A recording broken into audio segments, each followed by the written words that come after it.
The Allen Bradley 2198-H008-ERS is a single-axis motor controller in the Kinetix 5500 family of Allen Bradley controls.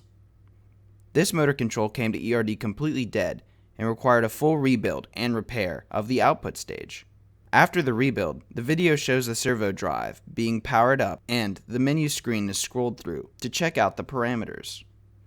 ERD has experience with Allen Bradley repair on thousands of part numbers, and it was one of the first OEMs ERD repaired when the company began. If you have issues with this motor system or any Allen Bradley equipment, please reach out to the experts.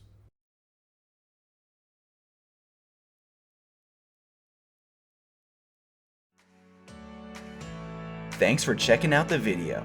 Subscribe to ERD TV for more videos of our repairs.